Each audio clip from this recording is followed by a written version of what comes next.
Hey, Hi. how are you? I'm good. How are you? I am good. What are you looking at? Oh, you're looking at me. Where The are you? Hey, hey, Hi. how are you? I'm good. How are you? I am good. What are you looking at? Oh, you're looking at me. Oh, there's a Where delay are here. you? Yeah, there is a Hey, delay. I don't know how that. you should listen to the Skype. I am listening to the Skype. I have the other thing muted. Oh, there's a delay here. Yeah, there is a delay. I don't know how that. You should listen to the Skype. I am listening to the Skype. I have the other thing muted. Should I hang up and call again? Sure. I'll dial you right back. You should listen to the Skype. Okay. Oh wait, it feels like there's not a delay anymore. Say something. Testing. Should I hang up and no, there's still a delay. Oh, call me back. Sure. I'll dial you right back. Okay. Oh We're wait, good. it feels like there's not a delay anymore. Say something. Hey, Hey, sorry, what's your address again? it's too late now. No, there's still a delay. Oh, call me back. It's too late now. Yeah. 39 Worcester. Right. Yeah. Right. Hey, Allison. It's too late now. Nope. It's too late now.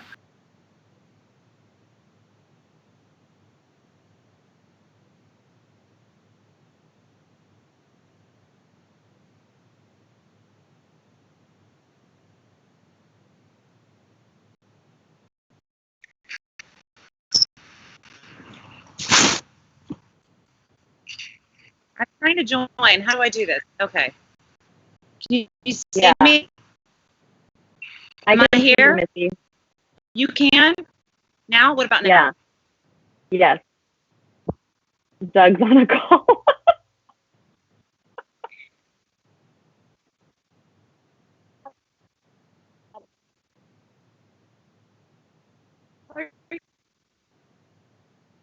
I'm doing a thing.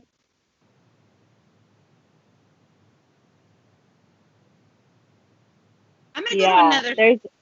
There's a little bit of a delay somewhere. I don't know, Is it me? but I can hear you.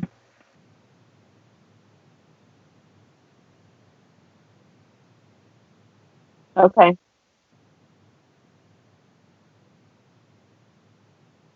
Okay.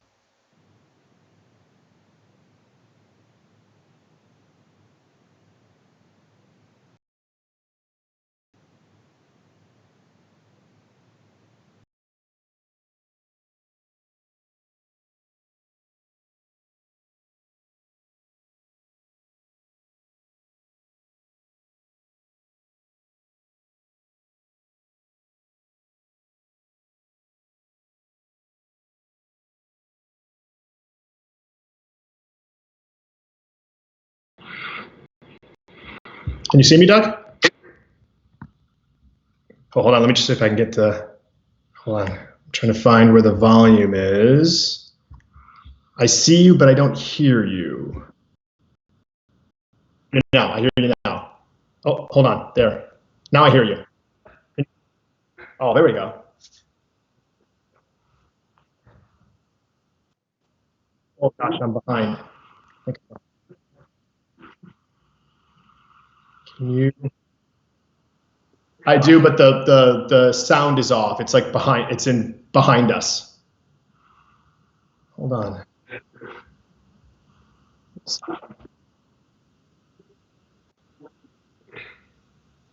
Okay, yeah, I'm just on Skype.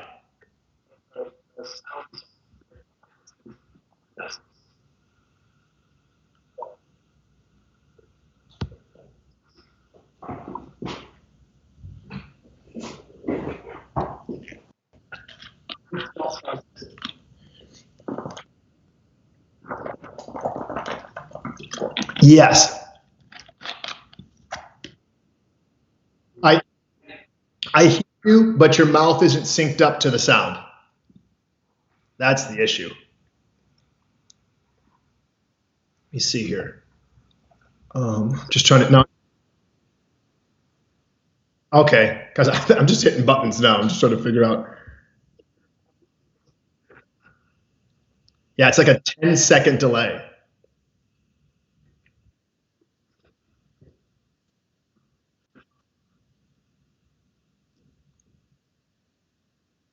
I hear you, I hear you, I hear you, I see you, I see you. It's just that we're not synced.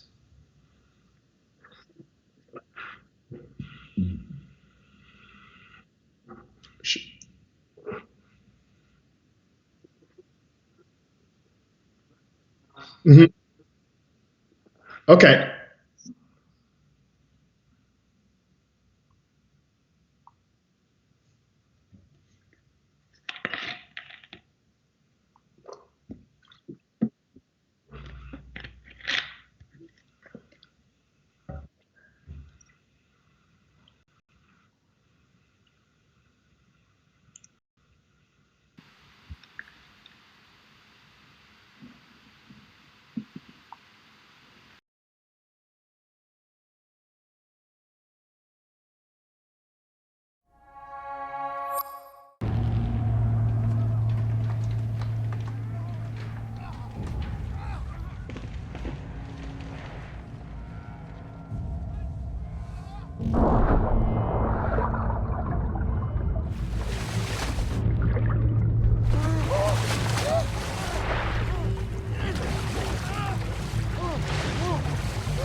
Please stand back. There's a train. Oh my God.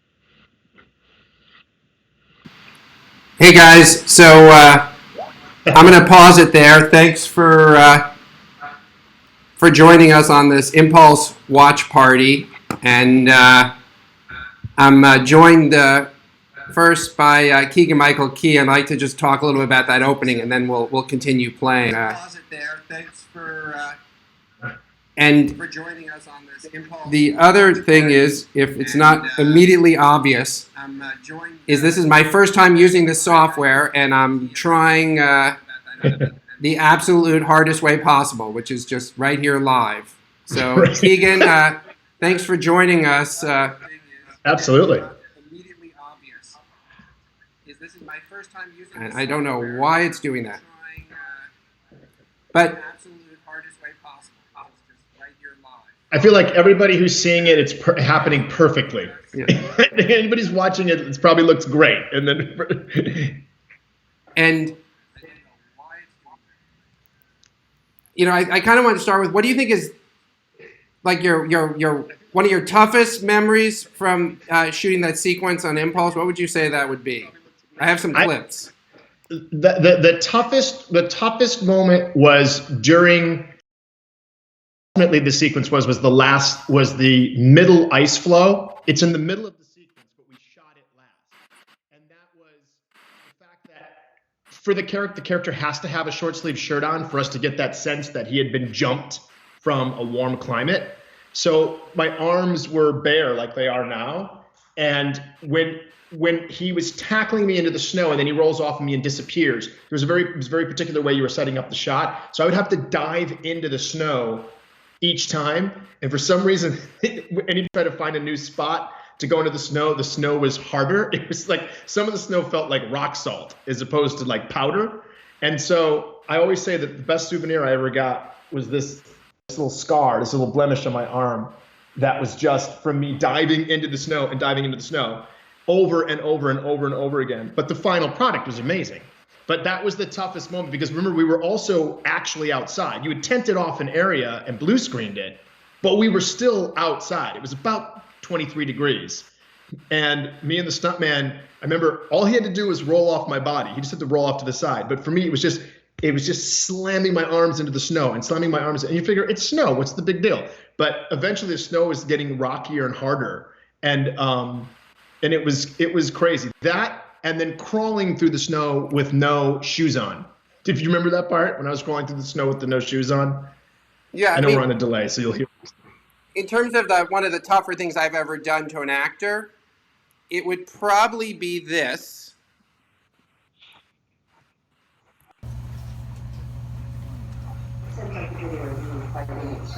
Okay. We're shooting this Thank you. outside in Toronto in February. Oh God, I'm so sorry, Doug. The sound has slowed down, so your voice sounds like burr, burr, burr, burr. Yeah, But- we're learning the hard way on this one. So this, putting Keegan in the ice cold water in February was really one of the. Well, it's funny. The ice cold water. I remember the best part was when we looked at the tub. I was like, and both Elle and I were like, wait a minute, is this where we're doing it? And you're like, yeah, this is where we're doing it. I'm like, yeah, but this is outside. And then remember, Elle said, what are you doing, Doug? And you were throwing ice into the pool. And you're like, well, I got to cool the water down. There's steam coming off the water. It's not going to look authentic. And she's like, wait a minute, you want Keegan to jump into that water? It's going to be like 50 degrees. And you said, people pay a lot of money for a cold plunge. And we thought, well, all right, I like that. But falling in the water was tolerable. What was crazy is when we got out of the water, we got to go to a hotel to change. And the stuntman, he didn't change. I remember he left that. I don't know where he went, but he left that sequence. And then when we shot later in the day, he was wearing the same clothes when we were shooting the subway scene, which was amazing. But I mean, the water was bracing, bracing. And I can't remember, did we do it? Did we fall off the cliff once or twice? Yeah, but also I didn't want any steam in the water, so I was throwing giant chunks of ice in there to cool it off because, they were they were being a little too nice to you, making the water a little too warm.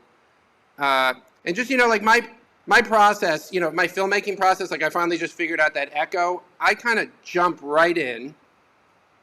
I'm someone who really gets their hands dirty, figures it out. And so here's doing a little stunt work with Keegan. Right. And I really enjoy the process of rolling up my sleeves and tackling you first and showing you kind of how, in that case, I was you tackling the other guy. You were about to say something? I'm missing the last, but I think what I saw from your hands was because of the way the sound's been compromised, that you're saying that I was rolling, but something about rolling. The other thing is the direction you gave me was, I mean, this may not have to do with what you're talking about, but the direction you gave me was, whatever you do not let go of him. You would like, do not let go of him no matter what. Yeah. And I remember at one point in time, you said to the stuntman, you said, Darren, I think his name is Darren, get him off of you. And he goes, I'm trying. And I just looked over and was like, hey, you gave me a direction. You told me don't let go of him under any circumstances. And I remember when we got on the plane to come back to Los Angeles, the next day, my shoulders and my biceps were so sore from just like holding onto his leg for dear life and never letting him go. And it was like we were wrestling for like 5 hours. It was really great. I mean, it was strenuous, but it was great. So, Keegan, I'd like you to stay on with us, and I'm going to add Maddie and Missy to us, to our conversation. Oh, now you're back. Say again? I'm going to add Maddie and Missy to the conversation. Gotcha. And Hello. hey, guys. Hi. Am I supposed to be joining now? How's the delay, you guys? How's that going for you? So let me bring you up. Hey. To our conversation. So, say again? I'm going to add Maddie and Missy to the conversation. Yay. So someone's got their audio up on their Zoom. I mean, on the YouTube. Turn your audio off. Missy, if you have your YouTube on, Hey, Missy. turn your audio off. Hey. Oh, I see. Turn the YouTube off. Turn the YouTube off, yeah. By YouTube. So, and I'm getting tons of questions coming in here, but Maddie, I was talking about kind of, this is a chance for me, during this quarantine to sort of reflect back on, my process and, thinking back, Keegan, I kind of put him through some pretty tough experiences. And I remember in season 2, Maddie, you probably remember too as well, deciding that the scene would play better without the hat. But that required you to do a pretty lengthy monologue, lying in the snow. Oh, yeah. I remember that. I actually hit my head on a rock that day. I don't know if you know, I hit my head on like a hard piece of ice as well. But it played in the scene. It worked really well. Because I was like, oh, I might have a concussion. I do seem drunk now. So I'm wondering what your more positive and negative memories from working with me are, like best and worst moments. He's like, do you have anything nicer to say about me? I love how direct you are. I think it doesn't work for some people, but for me, it really works when somebody comes up to you with no bullshit and it's like 3 words or less. So you'll come up and be like, don't do that. And I'll be like, okay, I'm not going to do that. I'm going to do this. So I loved that from the very beginning. You definitely put me through a lot of stuff. I was really nervous to do the seizures at first. I remember the first cast dinner we went to, you said, the best way to try it out would be to just pretend to have a seizure right now. And I was like, I don't know if he's serious. I just met him. So I didn't do it, obviously. But now that I know you, I feel like you might have been serious. He was serious. Yeah. He was serious. Yeah. He was serious, yeah. Yeah. We went through a lot. It was fun, though. And Missy, what about for you, best and worst? I really liked the scenes that we did in Maddie, in the bedroom with Maddie. The fight, the early on one, where I say something about her father, and she's like, "I didn't ask you," and I thought that was very clear. It's the same as Maddie. I really like, I've been doing this a long time, and so I like it when someone just tells me what they want with no bullshit. There was the time. Do you remember the split pea soup? Remember that, Doug? Wait, that's ringing a bell. What was that?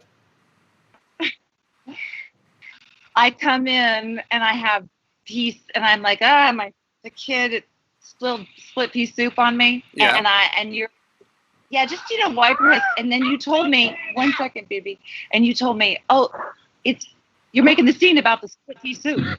Like this now, the scene is split pea soup, and I was like, and then you told me about 3 more times. Pretty bad. I was like, okay, I got it. Yeah, I feel like, once I'm casting somebody, like, obviously I cast you because I think you're amazing, like, so we don't need to sort of keep saying that, and we can just get into, like, instead of, like, the the I don't know, the critique sandwich people talk about, where you sort of say something nice and then you put the critique and then put a Yeah. nice Right. thing on the other end. On the other I end, don't right? like I'm that. just kind of like, let's just talk about the critique. That's true. You know when you're getting it right with Doug because he just won't say anything to you. I know that's it definitely works. And the thing is that works. That's important if you're like in a relationship with someone, or like living together, and you might need that. But I think in this, it's faster and more convenient. And as long as once in a while you say, What "I are you liked that." speaking to, Misty? I am alone in my office on guys- a Friday night, but Yeah. Doug's very alone right now, so he can't relate. There. Being cooped up with other people all the time. yeah. And it's so my process may be maybe a little bit emotionally tough, points because I'm a little bit blunt, but also one of my favorite things about this show is that you guys made it what it is. Like, I had a vision for it, because this was going to be my Jumper spinoff, and then Maddie came in and wasn't what I was imagining. And I was like, you know what, that's better than what I imagined. And I just totally reinvented it, around you. And it would have been, it just had not come in that day to audition. Had you been sick or, maybe already had another job that day or just was like, yeah, I don't feel like it. I mean, there are a million reasons you could have not come in and the show wouldn't have been the show it is. And same thing, Keegan, it was like a late night phone call to you to be like, hey, do you want to come up and do this? And what had started out as something very small, with 36 hours straight of shooting, we shot, this incredible sequence that set a template for where the series could go. And again, had you been like, nah, I don't feel like coming up. Yeah. I mean, there's a million reasons you would have been like, you were middle of doing a million other things. You had 36 hours total. Show literally at the same and same thing, Missy, it's thing. And then, I wrestled in the snow for 5 hours and then got on a plane and flew back to LA to go back to set. But I didn't want to.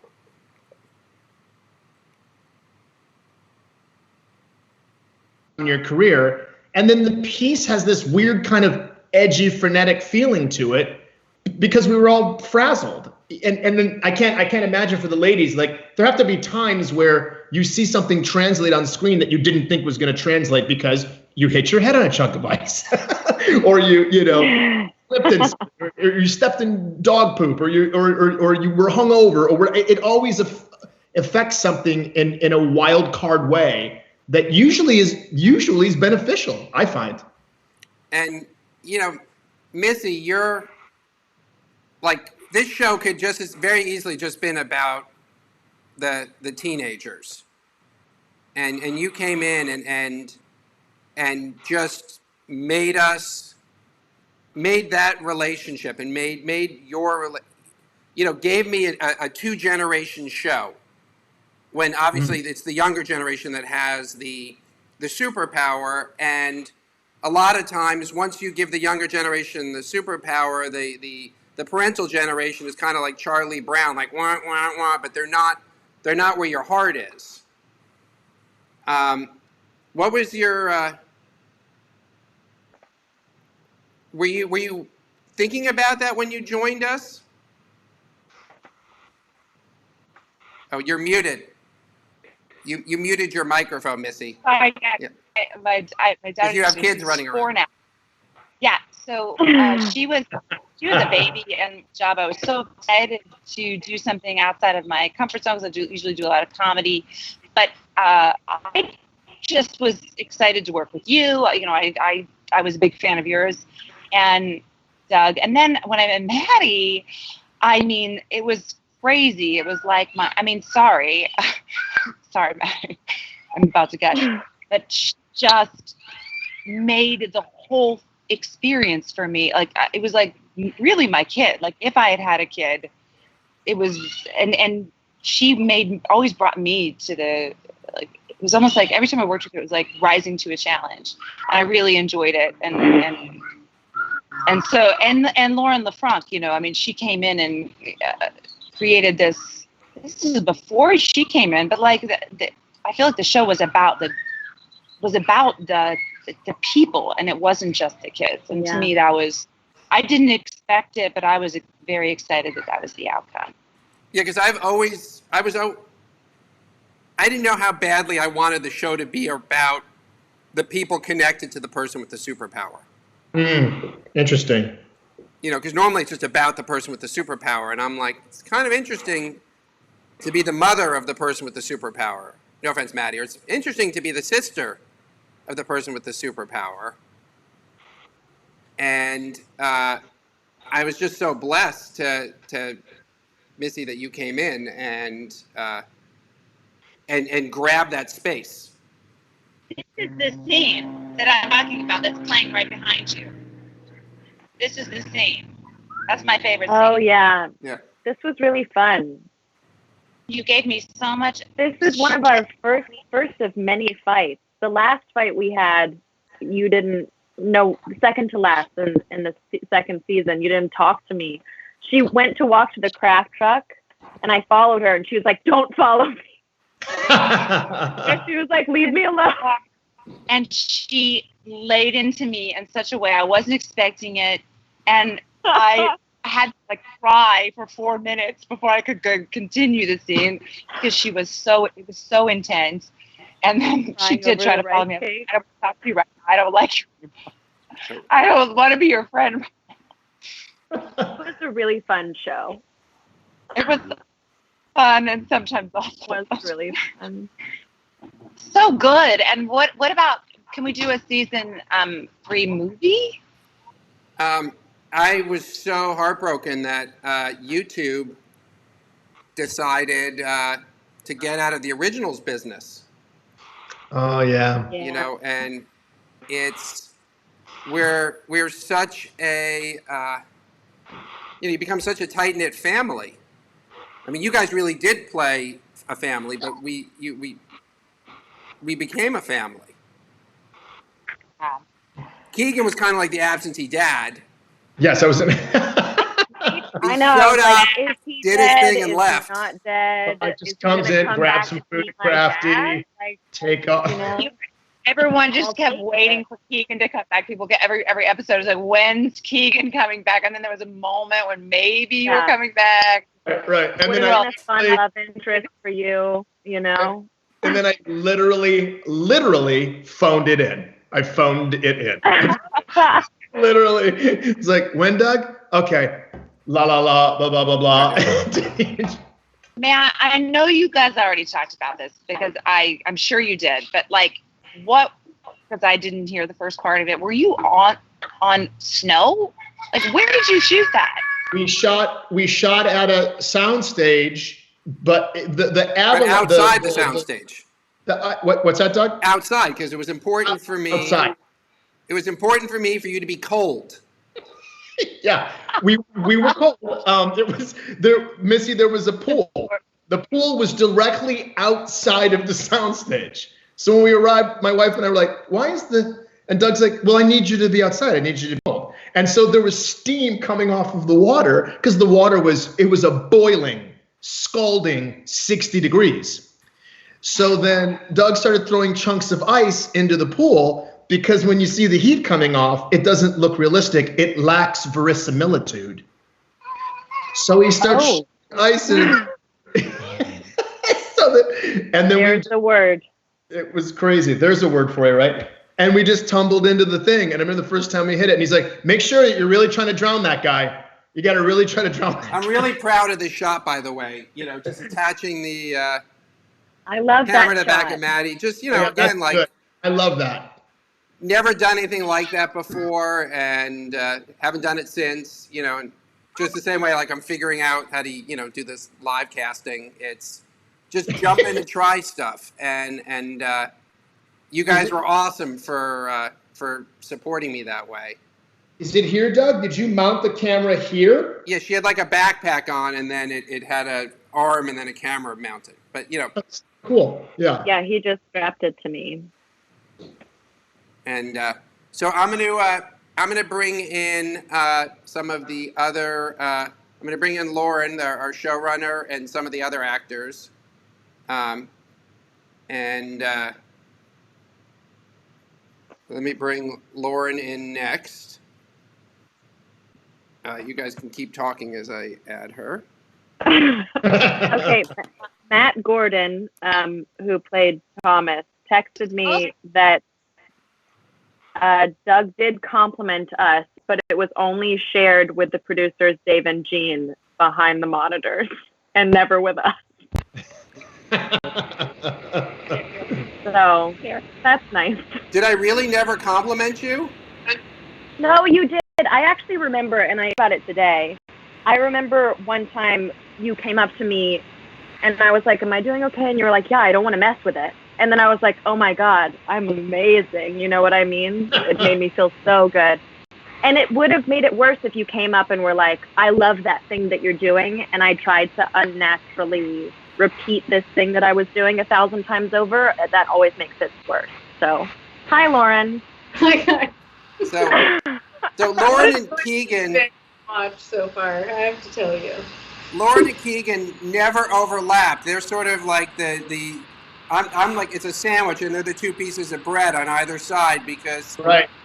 Keegan got me started, and Lauren joined after the pilot, but made me go back and reshoot things in the pilot. Ah. Like bread. I think I've heard personalized bread before, but your description of a burger. Doug is actually killing it with the bread analogy today. This is his second bread analogy. Second bread analogy. Yeah. It is, isn't it? Yeah. I like it. I think both have been very apt analogies, but I know we were like ships in the night. I know. It's nice to meet you via Skype.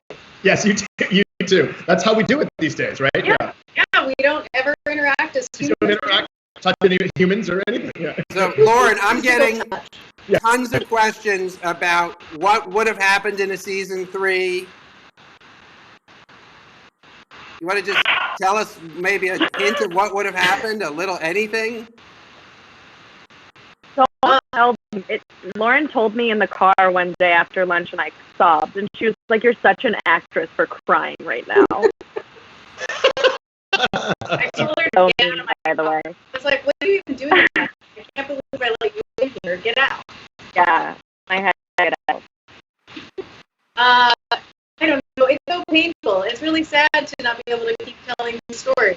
I mean, I say, because I feel like, I don't know, it's weird for me to break out what the whole season would be in this situation, but it would have been more hopeful. I think we would have given Henry a lot more hope. We certainly ended season 2 with some pretty dark, crazy stuff going on, with the intention of being able to then arc to a better, more positive place, especially given all the stuff we were talking about regarding trauma.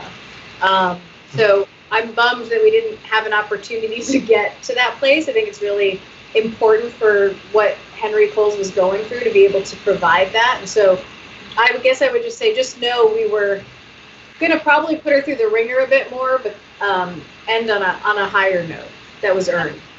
At what point was Cleo going to become a teleporter? Yep. Missy always wanted. That's a good question, Missy. Your pitches were so good too about how you would become a teleporter. Yeah. Well, what did I tell you that last one? I can't remember. Really good. I think, Missy, you always pitched that your tears would land on Henry and then you'd ride on her back to Paris or something. It was. I love the idea of Missy riding on my back anywhere. I'll just strap her on and then I'll just go. You know what I mean? This is what I really enjoyed, was the end of season 2 when everyone went to, where did you go? So I blocked it. First you went to Sri Lanka and then you went to... We went to Barcelona. Barcelona And Of course, Romania. every Barcelona. And Leo got a studio in, what was that town? What was the name of the town? Reston. She got her own You apartment had in Reston. plans. Yeah. Came back to Charlotte. Pitch next is to the falling free- apart. What's that? Listen, Your pitch is falling apart, but it was really good. Can't we do a movie for season 3? I mean, can't we? I mean, Missi, we're Come on, getting Doug. lots of comments, to keep going. There's something about this show that is so dear to my heart. So I never give up on it. I'm so proud of it. Have to come back. We're getting to A big moment. this. no. It's hard to watch it, Maddie, and the. This was, we talked about, kind of Keegan maybe going through, what might have been one of your more physically grueling experiences on set, right? I would say I'm gonna go on. I'm just gonna say it was the most grueling. It was the most. Yeah. And, I mean, Maddie, was put through some tough paces, because we're shooting in Canada in the winter. But this scene that was, that really for me was the anchor for what the show could be and how it would evolve from Jumper.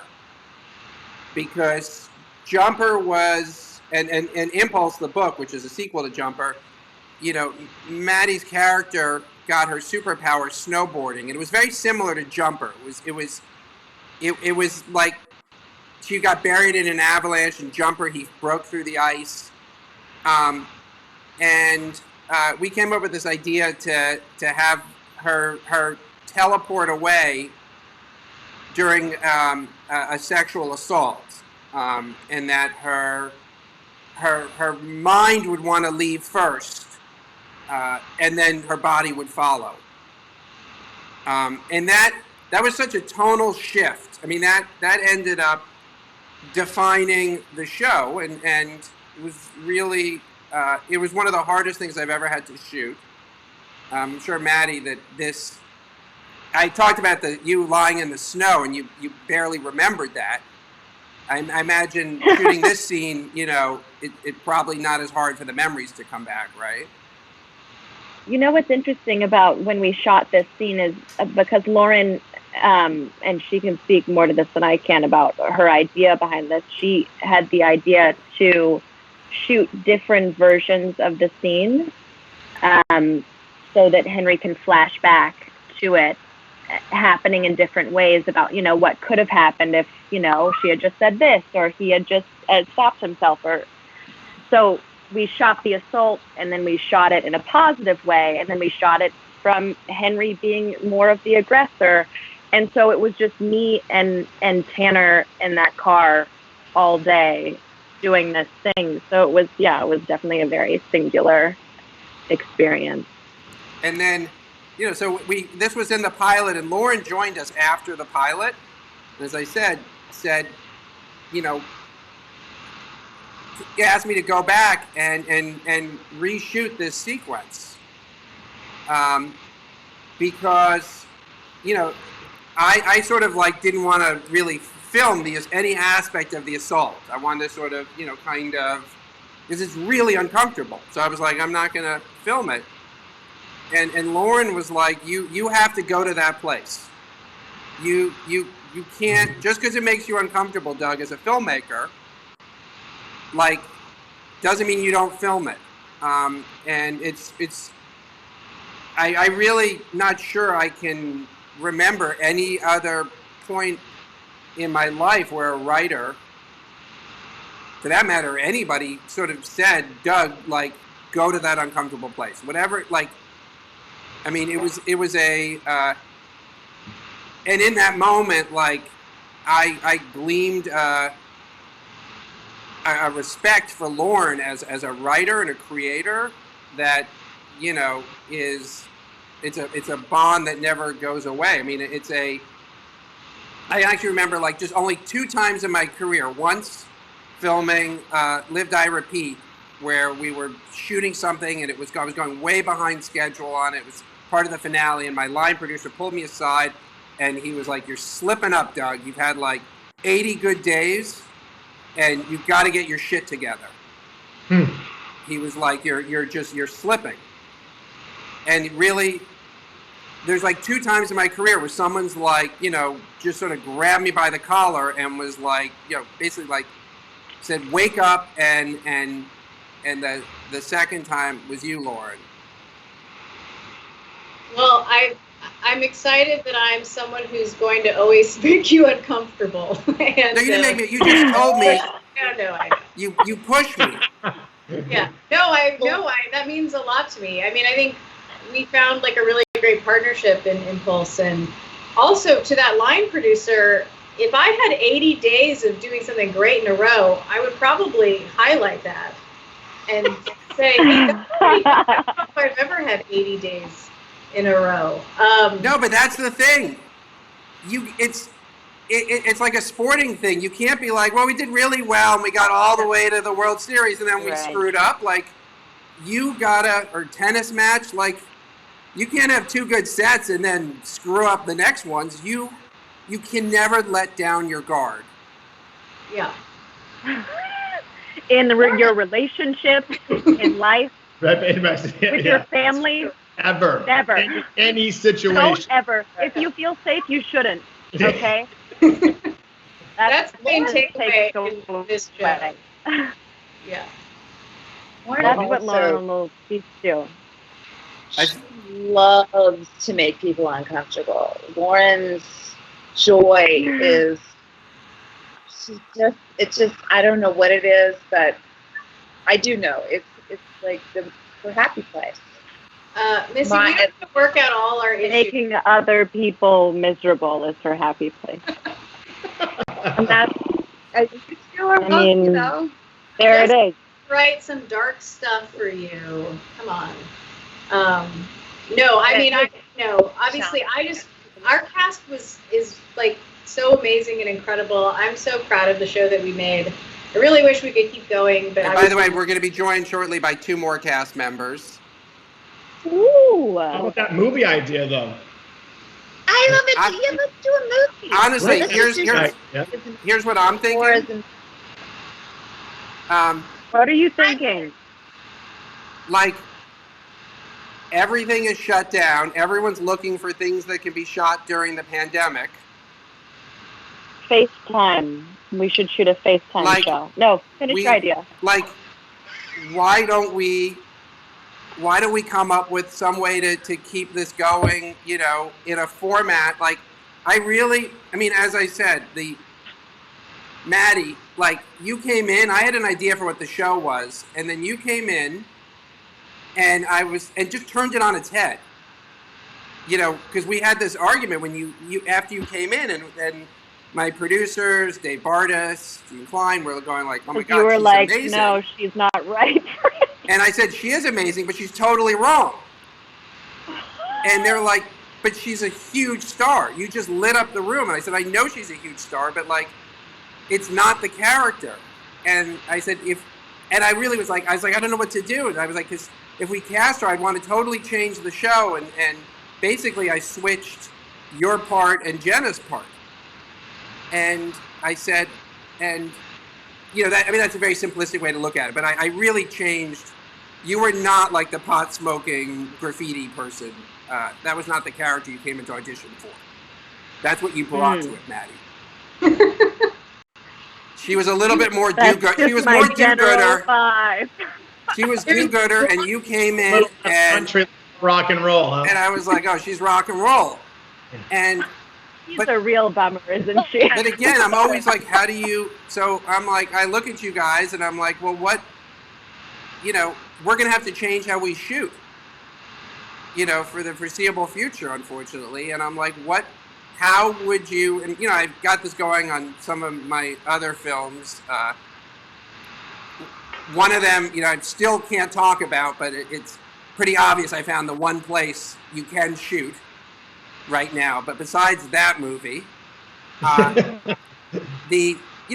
would you shoot something today, and how would that affect what kind of stories you would tell? And the thing about Impulse is it was character driven. It is character driven. It's never like you have the superpower, but it's at the end of the day, it's about how the characters deal with it. And there was always, kind of an intimacy to the show for me. And so I'm always like, been thinking like, how would you do it now? Like in this moment in time, how would you keep going in some form? And maybe that's also the artist in me that like just doesn't stop. In whatever form I can. I mean, I'm not insensitive to what's happening in the world. I'm shooting a promotional piece to raise money for the people at Mount Sinai who deal with people dying. It's not a division of Mount Sinai that's right. But you're trying to take care. Your job is to entertain people, so you're trying to figure out how you can contribute in the way that you know how. Yeah. Still. And it also gives you peace of mind. So yeah, you're right. It's in your nature to do that. So. And to be like, what would you do now? Just like, how would you jump in now? So. I don't know. What do you want to do, Doug? I'll do it. I love that we're having a production meeting with, all of their. If Lauren will write me a monologue and you just tell me where to set up my phone, I'll do it. Okay. This proves that we got technology down. The way we've managed this with the delays and stuff, I feel like we're nailing it so hard that nothing can stop us. I mean, this should just be the show. The fact that that a location scout would take 15 minutes is amazing. She's like, let's just find a way to make that room into this. You know what I mean? You can still jump a person anywhere. You can look at Missi right now. Missi could be in Kuala Lumpur, or Riyadh, or Morocco. She could be. You don't know. She could be in San Antonio. She could be in San Pedro. She could be anywhere. Look at that. Look at the dartboard. She could be in England. Come on. Right. She could be anywhere. I could be at a resort. Chiron up. Yeah, you're right, Lauren. A Chiron doesn't cost anything. Look at that pool. We just changed. She just jumped to a pool, different part of the world. What happens is, please, Cleo, just one time jump. We'll do a spinoff where Cleo is just teleporting all around, but you have to stay home still. You're just teleporting between the way you're flipping your phone. No, but I automatically go to, like, it's a show where you can sort of go anywhere, and how do you do that when you're stuck in a place? I'm like, that just automatically this is just a window into my creative process. Is a pandemic sounds like the absolute worst possible time to try to do a show like Impulse that was like going to jump all over the world, and you're like, oh, if you tell me it's the absolute worst idea, worst time, that means no one else has ever thought of that, or if they thought of it, they immediately dismissed it, and I'm like, okay, what would you come up with? And that basically has been my process from going all the way back. Born Identity, I didn't really know what Born Identity was going to be. I just knew what it wasn't going to be. And I just ruled out all of these sort of cliche things that spy movies did and said, we're not going to do this, we're not going to do this. We're going to force ourselves to just do something different.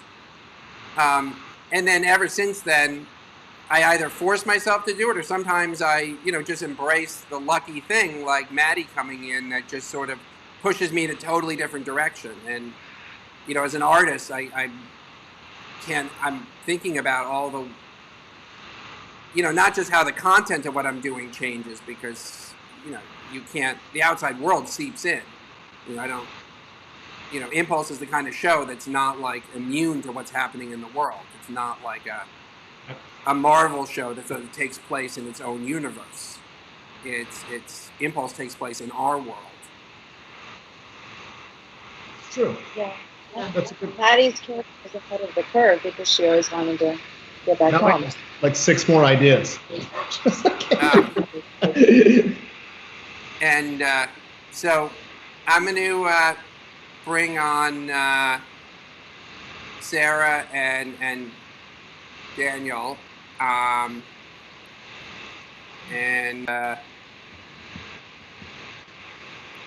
Jenna and Towns, we called them Jowns in the writer's room. You did? Did you? Yeah, that was our little, like, a relationship name. For them, obviously, they weren't in a relationship, but they were together a lot. Jones. That's a good name. Beautiful, right? It really rolls off. It's got a nice. It's got a good mouth feel. A very good mouth. Similar to jowls, but Yeah. enough. Yeah, but Yeah. you know, Probably a writer. We came up with Jones. You know, the flavor is there. Yeah, it's subtle yet hi. robust. Oh, Yeah. hi. So brought in Sarah. Hi, friend. You have very good lighting going on there. I do. who's your DP? None of us. Actually, no, my cat. I don't really want to show you what's behind here. My cat. Him is my Her DP. cat is the DP. I love it. Yes. Hi, Keegan. Nice to meet you. Hi, it's nice to meet you. So Where's Daniel Maslany person? I will bring him in. But Sarah, I wanted to say that you and Lauren, there was, I don't know, it was maybe episode 4 where we find out that you're mourning, you have your own, you're mourning your mother's death. Yeah. Yes. And that was one of those another eye-opener things in terms of, like, you know, I always wanted Impulse to be like the same way Bourne is like the anti sort of spy movie of the time. I wanted Impulse to be the anti-superhero, and it was such an eye-opener, Lauren, what you and Sarah pulled off with the idea that in that episode you were clearly alarmed about something, and my reaction as an audience member, because my first experience is reading Lauren's script. Mm-hmm. So I'm reading the script, and I'm having kind of the experience the audience would have, and I'm like, oh my God, the villain got to Jenna, because she's all alarmed, Right. and I'm thinking, like, because obviously whatever's going on leads back to Henry. And then you get to the point where you're like, oh, this has nothing to do with Henry, nothing to do with the superpowers. Like, Jenna has her own story. She has her own life. It's so. What? It was so revolutionary in a show with superpowers that, like, Lauren, you would take us on this totally other tangent, and from that point on, it was like, oh, what would it be like to be the sister of somebody with a superpower? Right. Yeah, Sarah, that was one of our fights in the show. First of many.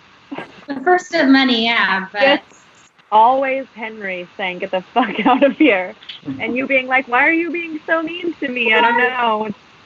All I am is kind to you and helpful." yeah.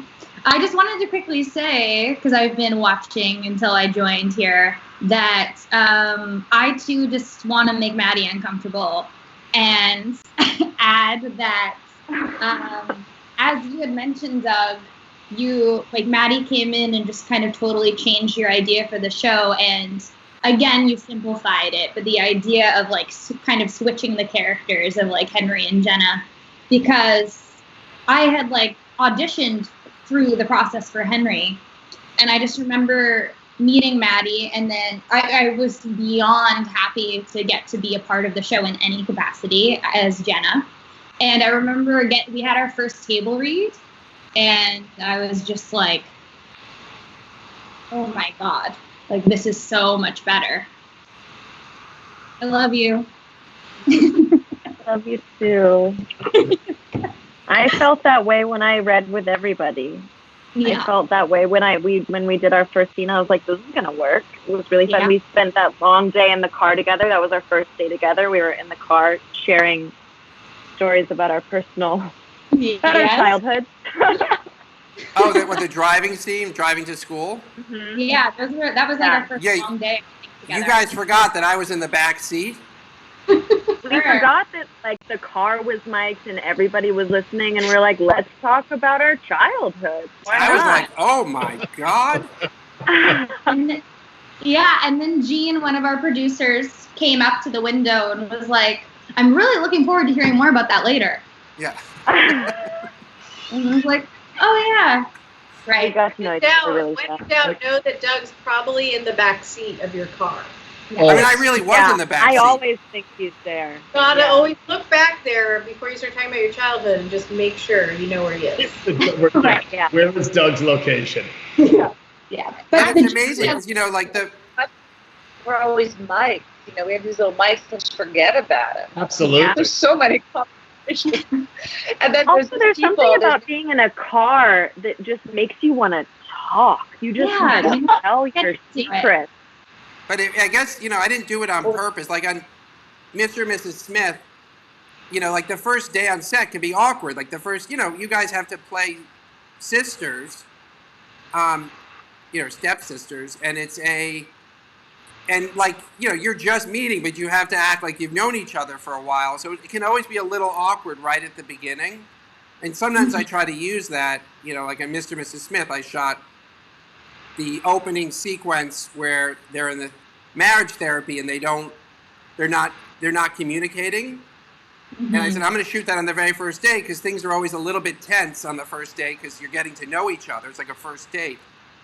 So I'll use that tension and shoot the opening on the first day, and then I'll shoot the bookend scene on the last day of the shoot. And obviously, I hit the jackpot with them because they really were connected by the end of the film. But you guys in the car, like you immediately, you jumped through all of that and just got to like this connection, like immediately. Like you just started telling each other each other and the whole set your darkest secrets. We were already having an affair, you know what I mean? So Yeah. we were in it. Sarah and I had been texting before that. We were ready to go. Oh, you were. Yeah. Oh, Yeah. well, there's a tidbit. A little trick to do in No. the future. We were both on an email for like maybe childhood photos for the set or something like that. And then, and then I don't remember if it was you or me, Maddie, but one of us emailed the other first, and I remember being like, "Is it weird if can we text? Is it weird?" This is Kim, by the way. Is that the DP? So my DP, yes. Yes. Does he have a card? It Does he always have a makes card? me laugh that your cat's name Lauren, is you Kim. should get his card because she looks terrific. Yeah. Right. Did you just throw your cat DP on the floor? Lauren, don't judge me. Stand on their feet. Stand on their feet. I'm just asking. We're having a serious conversation right now. But no, to quickly circle back to what I was saying a while ago. Yeah, I feel like everything with to like to be Maddie, and yeah, you'll connect to you a lot. We can call you guys Jen or Henna. Yes, I think So I'm getting Daniel here now. Nice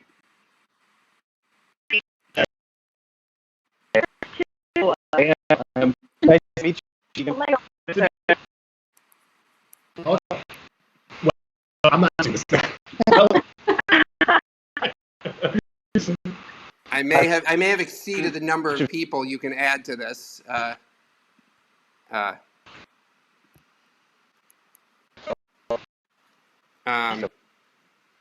But I really did want to get Daniel in there. So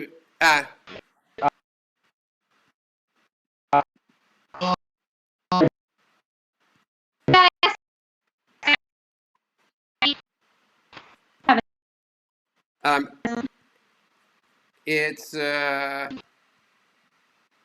let me because I want to say goodbye to everybody. I'm gonna bring I really want Daniel to join us. We're all chatting. And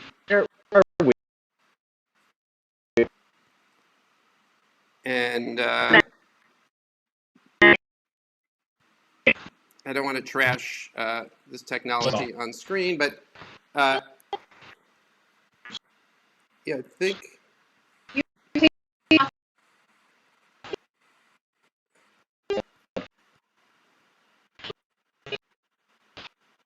So,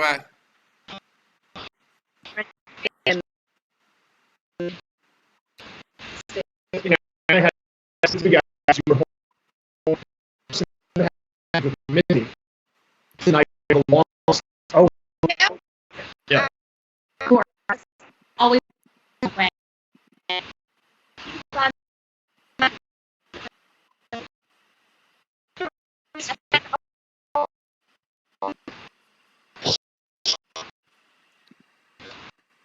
All right, well, I'm gonna have you guys drop off one by one, but Daniel, you stay on. So Keegan, you started. So Keegan, drop off. Thank you.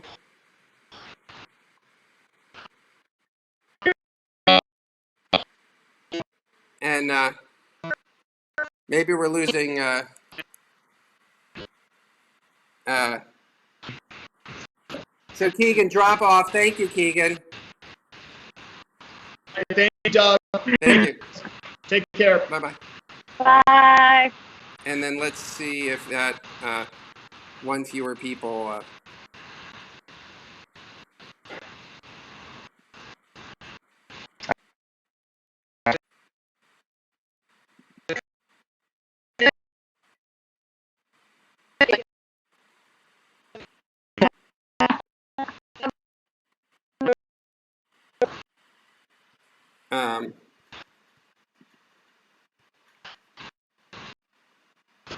Oh, here, I got it. Okay. So let's.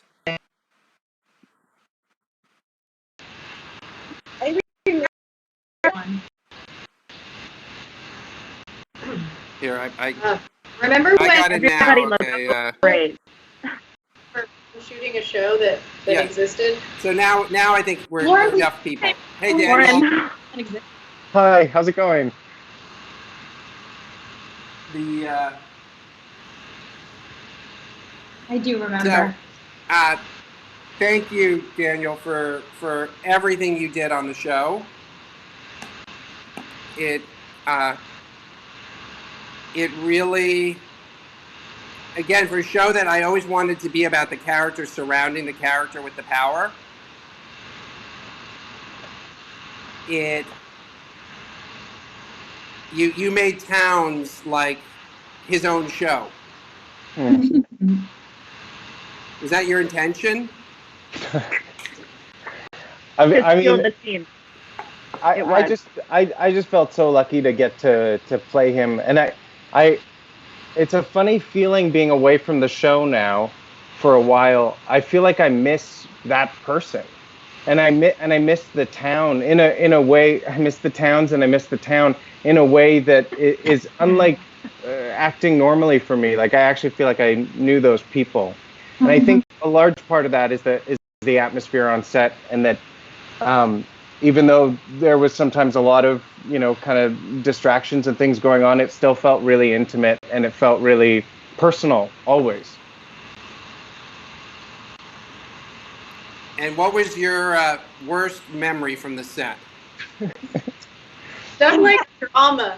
He doesn't want to hear the good things, Daniel. Okay, what was your What favorite is your moment? worst memory? Favorite from moment. set? Favorite I wonder moment. what Daniel's worst memory would be.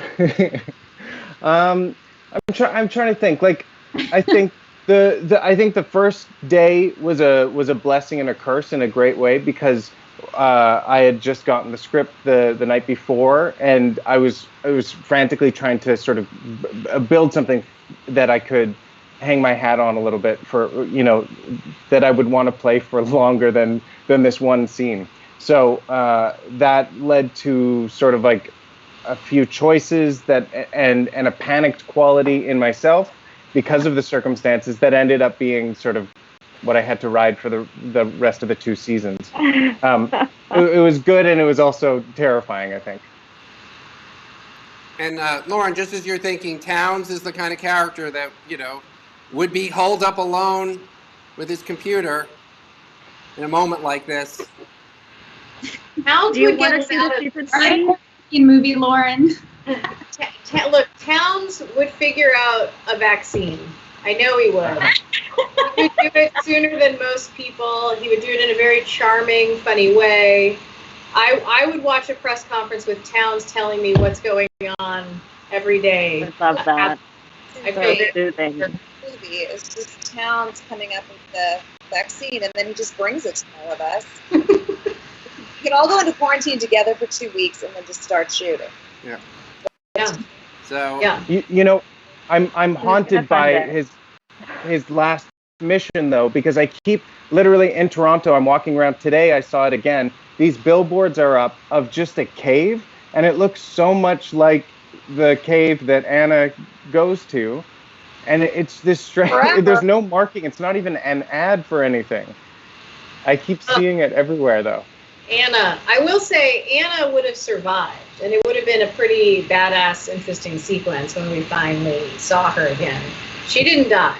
I think that's important to say. Where is Tanuka? She's in the cave. well, thank you guys so much for like just being such an amazing family.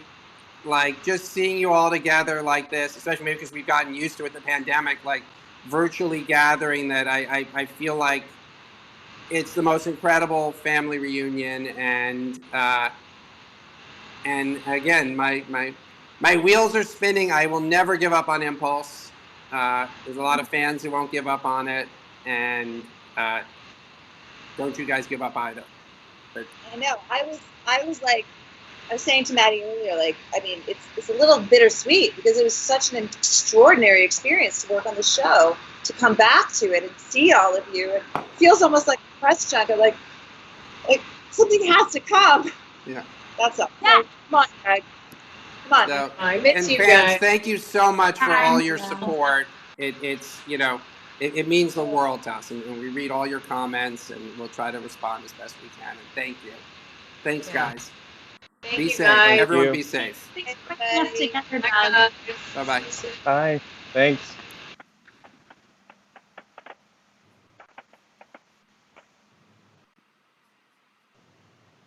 Great. We still on? Yeah.